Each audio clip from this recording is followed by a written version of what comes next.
이 시간 예배 자리에 나오신 모든 성도님들을 주님의 이름으로 축복하고 환영합니다. 오늘 우리는 경건이란 주제로 하나님 말씀을 함께 나누고자 합니다.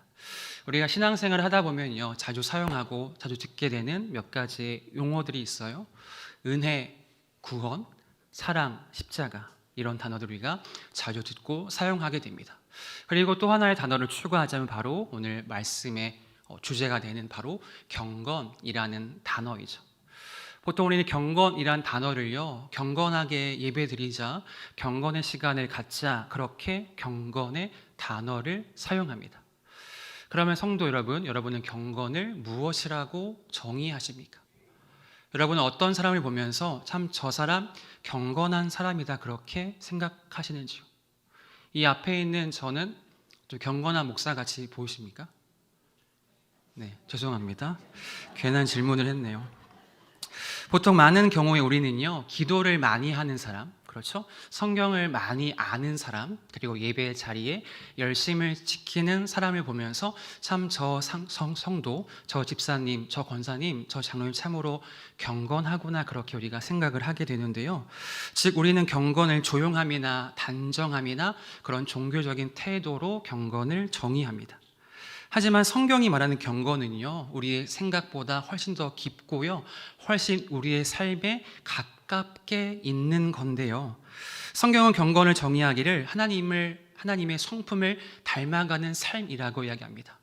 그뿐 아니라 더 나아가서 경건은요, 하나님을 믿는 그 믿음이요, 실제 우리의 삶에 드러나는 태도, 실제로 우리의 삶에 드러나는 그 태도가 바로 경건이라고 그렇게 정의하고 있어요.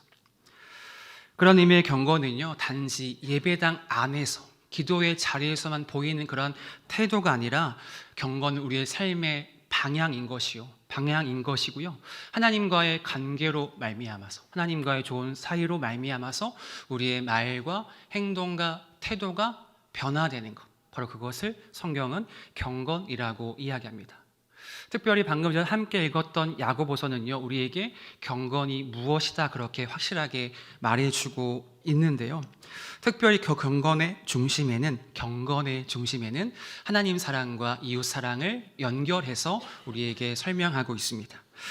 바라기는 이 시간 말씀을 통하여서 우리의 스스로의 신앙을 한번 점검해 보고요, 우리가 말뿐인 경건이 아니라 삶으로 증명되는 경건의 삶으로 살아가는, 그렇게 삶으로 증명되는 경건을 향하여 나아가는 우리 모든 동도의 가족 되기를 주님의 이름으로 축원드립니다. 첫 번째입니다. 참된 경건은요, 하나님 앞에 서 있는 삶에서 시작됩니다.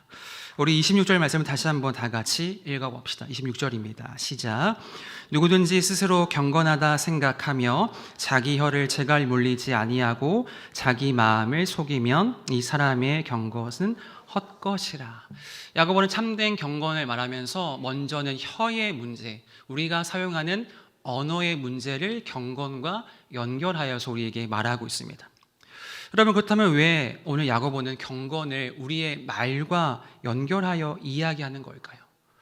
여러분, 말이라는 것은요, 참 강한 힘을 가지고 있어요. 이 말은요, 사람을 살리기도 하고요, 사람을 죽이기도 합니다.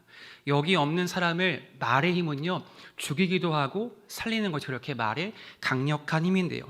이처럼 말이라는 것은 우리의 마음의 상태를 가장 정직하게 보여주는 것이 바로 말이라는 거예요. 또한 말은요, 우리가 정말 하나님 앞에 바르게 서 있는 사람인지 아니면 바르게 서 있지 않는 사람인지를 우리는 말을 통해서 그것을 또한 드러내기도 합니다.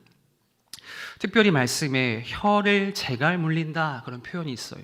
이것은 말을 길들일 때, 동물 말을 길들일 때에 그의 머리에 씌우는 고삐를 비유해서 하는 말인데요, 말을 통제하기 위해서 큰 말의 얼굴에 제갈, 고삐를 씌우게 됩니다. 그래서 말의 주인은 그렇게 이것을 움직이면서 그 큰 말을 통제하고 다스리게 되죠. 그런데 우리가 경건한 것은 우리 입의 말에 제갈을 물리는 것과 같다 그렇게 이야기하고 있어요. 이것이 무엇일까요? 이것을 경건과 연결해 본다면요, 참된 경건이라는 것은 우리의 삶의 주도권과 통제권을 온전히 하나님께 드리는 것이라는 거예요.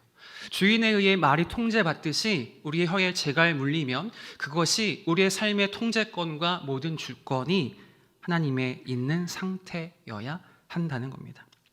그럼 이제 여러분에게 한번 질문 드려볼게요. 오늘날 여러분의 말은 하나님의 뜻 아래 있으십니까? 아니면 내 기분과 내 감정과 내 상태의 지배를 받으며 그것이 우리의 말의 주인이 되고 있지는 않은지요? 신앙이 좋다 말하면서, 신앙의 경륜이 많다고 말하면서요, 입술이 하나님께 붙들리지 않았다면요, 그가 아무리 신앙적인 모습을 가지고 있다 할지라도 오늘 야고보는 그러한 사람을 향하여서 말합니다. 이 사람의 경건은 다 헛된 것이다. 사랑하는 성도 여러분, 그러한 의미에서요, 참된 경건은 사람 앞에 보이는 것이 아니라요, 사람 앞에 보이는 신앙이 아니라 하나님 앞에서 살아가는 의식에서 시작되는 거예요. 지금 이것이 사람에게 보이느냐가 아니라 내가 지금 하나님 앞에 살아가고 있구나, 하나님 앞에 서 있다는 의식에서 우리의 참된 경건은 시작되어집니다. 그리고 그 의식은요, 우리의 말과 태도를 변화시키게 되는 것이죠. 바라기는 우리 모두가요, 하나님 앞에 서 있다는 경외심을 회복하면서 우리의 입술과 삶이 오직 하나님께 붙들린 경건의 삶을 살아가는 모든 성도님 되기를 주님의 이름으로 축원드립니다. 여러분, 두 번째입니다. 참된 경건은요, 이웃을 향해서 움직이는 사랑입니다. 야고보는 그렇게 혀에 재갈을 물린 자가 경건한 자다라고 말하면서요, 거기서 끝나지 않고 경건을 이웃 사랑과 연결하여서 우리에게 소개하고 있어요. 왜 그런 걸까요? 바로 이웃 사랑이라는 것은 하나님 앞에 바로 선 사람의 삶은요, 그것이 반드시 이웃과의 관계의 방향으로 이어진다는 거예요. 내가 하나님과 정말 바른 사이에 있다면, 하나님과 온전한 관계가 있다면 그것은 하나님과의 관계뿐 아니라 우리의 삶에 나아가서 이웃과의 관계의 방향도 온전해야 한다는 거죠. 27절에 야고보는 말합니다. 27절 다 같이 읽어봅시다. 시작. 하나님 앞에서 정결하고 더러움이 없는 경건은 곧 고아와 가부를 그 환난 중에 또 자기를 지켜 세속에 물들지 아니하는 그것이니라. 아멘. 고아와 가부에 한번 집중해 볼까요? 그 당시 고아와 가부는요, 사회적으로 가장 연약한 자들, 보호받지 못한 자들입니다. 그들은 그렇게 도움의 손길이 필요함에도 불구하고요, 오히려 사람들에게 외면받아서 외로움과 서러움에 살아가는 자들이었어요. 그래서 오늘 야고보는 말하기를요, 너희가 진짜 하나님을 사랑한다면, 너희가 진짜 하나님을 경외한다면, 너희가 진짜 하나님의 말씀을 믿는 사람들이라면 연약한 이웃을 외면하지 않아야 한다, 그렇게 우리에게 말하고 있는 거예요. 흔히 우리는 경건을 생각할 때 기도, 묵상, 예배, 이런 정적인 것을 우린 경건이라고 생각합니다.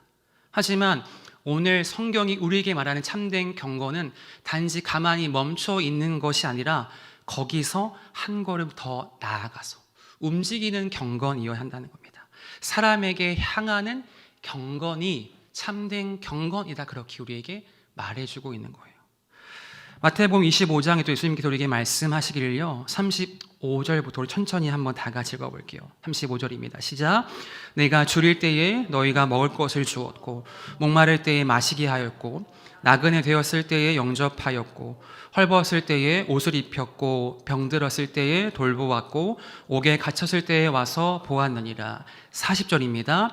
임금이 대답하여 이르되 내가 진실로 너에게 이르노니 너희가 여기 내 형제 중에 지극히 작은 자 하나에게 한 것이 곧 내게 한 것이라 하시고, 주님이 말씀하시죠. 너희가 나의 목을 채웠다. 내가 굶주릴 때에 나의 배를 배부르게 해주지 않았냐 말씀하죠. 사람들은 말해요. 주님, 우린 전혀 주님에게 그렇게 한 적이 없어요 라고 말씀하시자 대답하신 거죠. 너희가 작은 자에게 한 것이 곧 나에게 행한 것이다, 그렇게 말씀하셨어요. 그러한 의미에서 여러분, 이웃 사랑은요, 단순히 착한 일, 단순한 선행이 아니라 이웃 사랑은 오직 예수님을 향한 사랑의 표현인 거예요. 예수님을 사랑한다면 당연히 그것이 표현되어져야 한다는 거죠. 예수님을 사랑한다면 그것이 반드시 이웃 사랑으로 표현이 되어져야 한다는 겁니다. 그런 의미에서 본다면 경건은 단지 예배당 안에서만의 태도가 아니라는 거예요. 경건은 삶의 자리에서, 우리의 매일매일 삶의 자리에서 누군가를 위해서, 특별히 도움이 필요한 연약한 자들을 위해서 우리가 한 걸음 더 내딛는 용기, 바로 그것이 오늘 야고보가 우리에게 가르치고 있는 참된 경건의 모습입니다. 바라기는 우리가 그 사실을 기억하면서 우리의 신앙이 머물러 있는 신앙이 아니라, 우리의 경건이 가만히 멈춰 있는 경건이 아니라 하나님을 사랑하기에 이웃을 향해서 움직이는 그런 경건의 믿음을 소유하는 우리 모두가 되기를 주님의 이름으로 축원드립니다. 이제 우리는요, 우리 앞에 있는 이웃을 바라봐야 합니다. 성경은 우리에게 어떤 자를 이웃이라고 말하고 있을까요? 나와 가까운 사람, 나와 친한 사람, 나에게 유익을 주는 사람이 성경이 말하는 이웃일까요?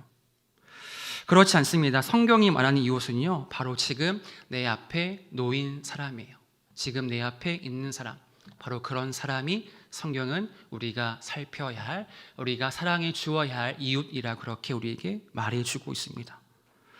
그리고 오늘 우리 앞에는요, 청년 일부의 첨탑 나눔 행사를 통하여서 자립을 준비하는 청년들, 아디주 커뮤니티의 청년들이 우리의 시선 앞에 놓여 있는 거죠. 앞서 회장이 설명했듯이요, 그들은요, 부모 없이 시설이나 위탁에서 자란 자들입니다. 이제 18세가 되면요, 그곳에서 나와서 사회로 나아가야 하는 청년들이에요. 도움은 누구보다 필요하지만 도움을 요청하지 못하는 자들이고요. 마치 선한 사마리아인의 비유에 등장하는 강도 만난 사람처럼 삶의 길가에 지쳐 있는 자들이에요. 그리고 우리는요, 그 길을 걸어가고 있는 사람들입니다. 그렇다면 여러분께 묻습니다. 이제 우리가 해야 할 일은 무엇일까요? 이제 우리가 해야 할 사명은 무엇일까요? 주님은 그 길을 걸어가고 있는 우리에게 무엇을 말씀하실까요? 여러분, 이웃사랑, 그것은요, 멀리 있는 것이 아닙니다. 지금 내 앞에 있는 사람을요, 이웃으로 바라보는 시선의 변화, 거기서부터 우리의 이웃사랑은 시작될 수 있는 거예요. 바라기는 우리의 시선이요, 이웃을 외면하지 말고 도움이 필요한 이웃을 그냥 지나치는 것이 아니라 하나님의 마음으로 이웃을 바라보는 그런 믿음, 그런 사랑을 소유하는 우리 모두가 되기를 주님의 이름으로 축원드립니다. 청년 일부가 한 이 나눔은요, 단순한 선행이 아니에요. 바로 우리 공동체의 신앙의 고백과 같습니다. 우리의 나눔과 섬김은요, 우리가 말하지 않아도 이렇게 고백하는 것과 같아요. 우리는 하나님의 사랑을 받은 공동체입니다. 우리는 이웃 사랑을 전하는 공동체입니다. 우리는 말이 아니라 삶으로 복음을 보여주기 원하는 공동체입니다. 그렇게 우리의 삶과 나눔을 통해서, 섬김을 통해서 이렇게 우리는 고백하고 있는 것과 같습니다. 바로 그것이 우리가 공동체가 함께 나눔의 걸음을 걸어간 이유이고요, 그것이 주님이 원하시는 참된 경건이며 우리 동도교회가 함께 고백해야 할 참된 경건입니다. 사랑하는 성도 여러분, 이처럼 우리가 공동체가 함께 사랑을 선택할 때에 더욱더 공동체는 단단해지고요, 더욱더 공동체는 깊어지고 성숙해지게 되는 거죠. 바라기는 이렇게 청년 일부의 첨탑 행사가 단지 그들 안에만 머무는 것이 아니라 더욱더 그 시간을 통하여서 공동체가 하나 되어지고 하나님 사랑과 이웃 사랑이 말로만이 아니라 함께 실천하는 아름다운 공동체로 함께 세워지는 우리 모두가 되기를 주님의 이름으로 축원드립니다.